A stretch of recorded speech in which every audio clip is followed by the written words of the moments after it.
What is going on, everyone? Today I'm going to be giving you all a non-spoiler review for Transformers Rise of the Beasts. We are going to get into some slight spoilers towards the end of the video after we give it a rating out of 10 as we always do, and we're also going to be going through all the positives and the negatives within the non-spoiler section. So let's get right to this. Transformers is a franchise that I'm not necessarily that attached to. I've seen all the films. I'm going to do a ranking video in the next coming days of all of them, and they've always just kind of been decent. Like, I've never really felt that attached to any of them other than one of them, which I will talk about in my ranking video, of course.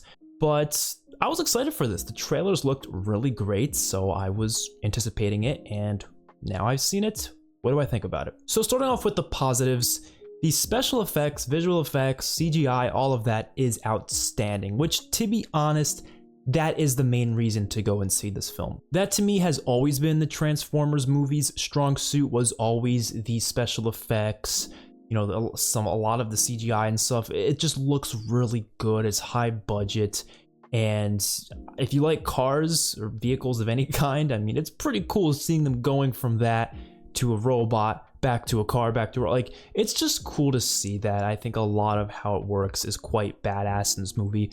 But especially this one, more than any other Transformers film, the special effects are on point. I saw some people, you know, noticing some minor like CGI problems in like trailers and such, but I'll be honest, watching it in the theaters, I didn't really notice much of that. There was maybe one or two moments, but they don't take you out of the film whatsoever, so it really was not a big deal. The effects for most part were on point, so don't even worry about that. You're not gonna, you know, if you're someone who's a stickler for that, you're probably not going to have issue with it. And I saw this in IMAX, the biggest screen you can possibly see it in, and I didn't really notice too many problems with it. I thought for the most part, it looked pretty clean. The colors were great, and especially in the action scenes, it is really well directed. I would say even better directed than the Michael Bay films. And not to say Michael Bay is not a good director, because he is, but I do think for some of his Transformers movies, he directed a lot of the action scenes in a way where it was really hard to tell what was going on. A lot of the time, you did not know which Transformer was actually, you know, on top, who was actually winning.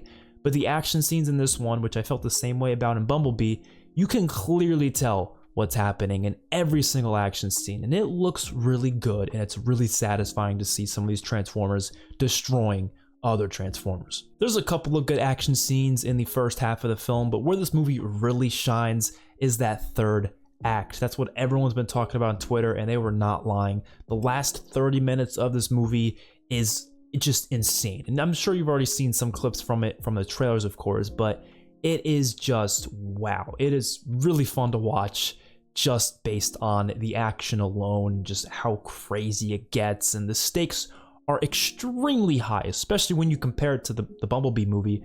The stakes are extremely high. Pete Davidson's Mirage is the new character in this film, the new Transformer that we haven't seen before, and I actually really like his place in this movie because not only is he kind of funny, like Pete Davidson's the type of guy where it really depends on the writing. He can either be hilarious or just downright annoying, depending on the writing. And I do think the writing for this, he was the right amount of funny and the right amount of comedic. It was pretty much every line he was trying to say something funny, but it worked. Back up! Oh, I thought we were boys! It made my audience laugh, it made me laugh, so that's all that really matters at the end of the day.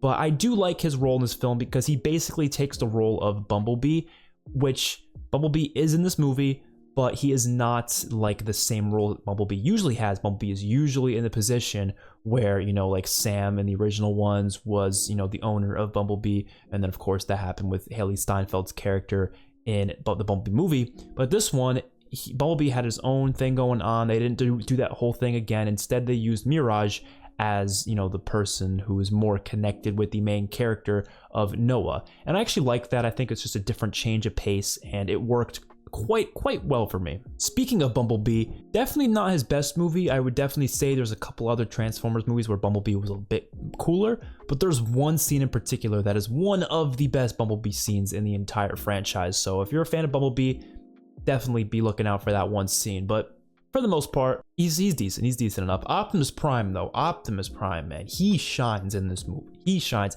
And I actually think originally this movie was going to be just a full-on Optimus Prime film. They were going to call it that, but I think they changed it to just being a Transformers movie because it's obviously not just about him, but there is a big focus on him as a character in terms of his motivations, in terms of him wanting to get back to Cybertron, and even just in terms of what type of person he is, even though he's not a person, but you know what I mean? What type of personality he has. And I absolutely loved that. The Primals, which I'm not sure if that's what they actually called them in the movie. They had some name for them. I'm just going to call them the Primals, but it's basically the robot slash animal, robots that you saw in the trailer. Basically the whole Rise of the Beasts title comes from. And I thought they were awesome. Like, the designs of them were amazing. The voice acting was amazing. There was pretty much all around some really cool stuff with them. There wasn't much to their characters though. Like, I didn't feel that connected to any of them other than maybe Optimus Primal, but for the most part they weren't that integrated into the story until the very end.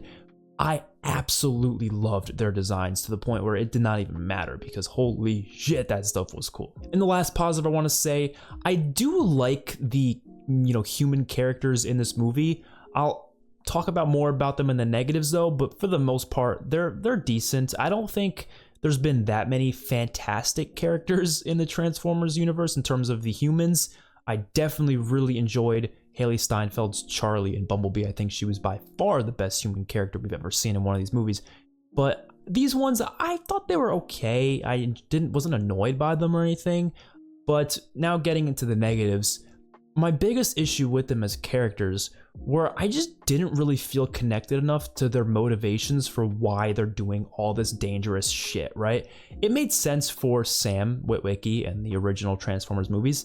It even made sense for Haley Steinfeld's Charlie. I can't really say much about, Age of Extinction and The Last Knight because those movies were a lot of issues with them, but in general, I could understand most of those characters and why they were involved. But here it was like, just because the world was at stake and they were like, all right, let's go across the world to risk our lives just because these robots tell us to. It just felt so like, I don't know, because yeah, they were very useful to what they do going forward. I will say they had a big spot to play in this story, but unless they had absolutely nothing to lose, which we know they didn't because we literally have the character of Noah. We see his situation. He has the family. He cares about them a lot, and he's just like, peace out, especially with his little brother. This isn't really a spoiler. They talk about in the first couple minutes of the movie.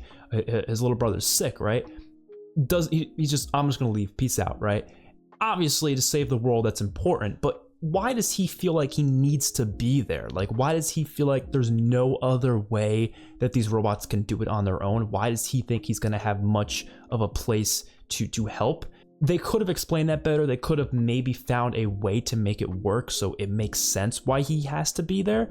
But at the first point, it just felt like Disney Channel type stuff. I don't know. I don't know if that makes any sense to anybody, but that's what it felt like to me. And also, what is kind of course for most Transformers movies, it has quite possibly the most generic story I have ever seen put to screen. Like, again, not really a spoiler because they reveal this pretty early on, but the whole plot of the movie, these new villains, right? It's not the same villains as what we had in the prior Transformers movies, at least. They're new villains, but their whole goal and motivation is just simply world domination. Let's take over this world, that sort of a thing.